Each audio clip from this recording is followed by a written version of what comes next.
जन्माष्टमी पर हम श्री कृष्ण की लीला, उनका जन्म, उनकी बाल लीलाएं सुनते हैं, लेकिन क्या कभी हमने इस कथा को अपने जीवन से जोड़ा है? क्या हम आज के युग में कंस की तरह अहंकारी, भयभीत और स्वार्थी तो नहीं बन चुके? और क्या हमारे भीतर भी कृष्ण जन्म लेने को तैयार हैं? आइए आज श्री कृष्ण जन्म की कथा को सिर्फ घटना नहीं बल्कि एक भीतर की साधना के रूप में समझते हैं। नमस्कार दोस्तों, माँ भगवती की कृपा हम सब पर बनी रहे।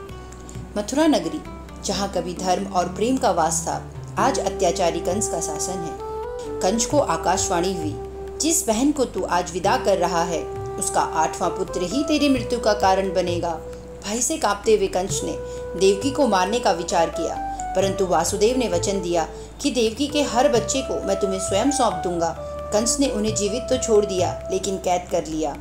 अब यदि हम आध्यात्मिक दृष्टि से देखें तो मथुरा की जेल कोई साधारण कारागार नहीं, ये हमारे मन के बंधन का प्रतीक है, जहाँ लोभ, क्रोध, अंधकार और भय हमें कैद कर देते हैं। जैसे देवकी वासुदेव को लोहे की सलाखों ने घेर रखा था, वैसे ही हमारी आत्मा को ये नकारात्मक संस्कार जकड़े रहते हैं।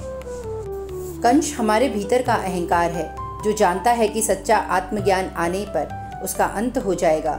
इसलिए अहंकार हर आध्यात्मिक विचार को जन्म लेते ही खत्म करने की कोशिश करता है।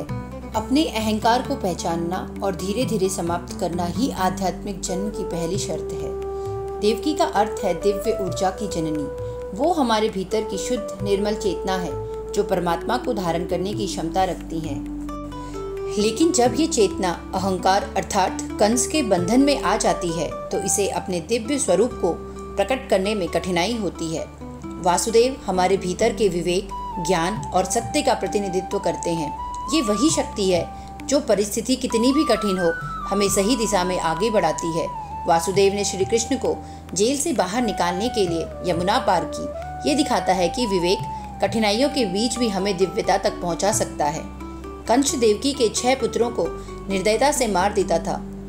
यह केवल क्रूरता की कहानी नहीं, यह संकेत है कि साधना के पहले चरण में मन के 6 शत्रु काम, क्रोध, लोभ, मोह, मद और मात्सर्य अर्थात ईर्ष्या एक एक कर समाप्त करने होते हैं। 7वां गर्भ बलराम रोहिणी के गर्भ में स्थानांतरित हो जाता है। यह दर्शाता है कि जब साधना में बल अर्थात आत्मबल आ जाता है, तो वह अलग रूप लेकर साधक की रक्षा करता है। और फिर आता है वह महान क्षण, आधी रात का समय।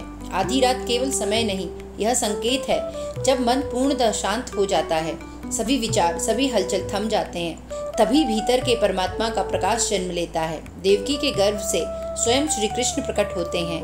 नील वर्ण, मयूर पंख, 4 भुजाओं में शंख, चक्र, गदा, पद्म। उनकी आभा से बंदी ग्रह का अंधकार प्रकाश में बदल जाता है।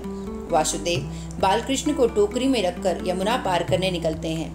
आकाश में बिजली चमक रही है, वर्षा हो रही है, लेकिन वासुदेव के सिर पर शेषनाग का फन फैला है। यह दृश्य केवल सुरक्षा का नहीं, यह बताता है कि जब भीतर ईश्वर का जन्म होता है तो पूरी सृष्टि आपकी रक्षा में लग जाती है।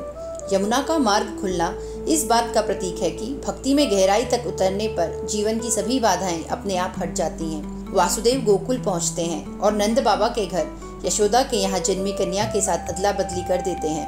यशोदा का कृष्ण को गोद में लेना यह दर्शाता है कि जब साधक के मन में निर्मल प्रेम होता है, तभी वह ईश्वर को अपनाता है। कन्या कंस के हाथ से छूटकर आकाश में उड़ जाती है और कहती है, अरे दुष्ट, तुझे मारने वाला जन्म ले चुका है।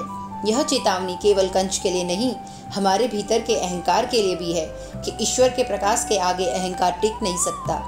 यदि हम इस कथा का आध्यात्मिक सार निकालते हैं तो कंस अहंकार और भय, देवकी भक्ति और प्रेम, वासुदेव सत्य और विवेक, बंदीगृह हमारा अज्ञान, आधी रात ध्यान की गहन अवस्था, कृष्ण का जन्म आत्मज्ञान का प्रकाश, यमुना पार साधना की यात्रा, गोकुल निर्मल हृदय।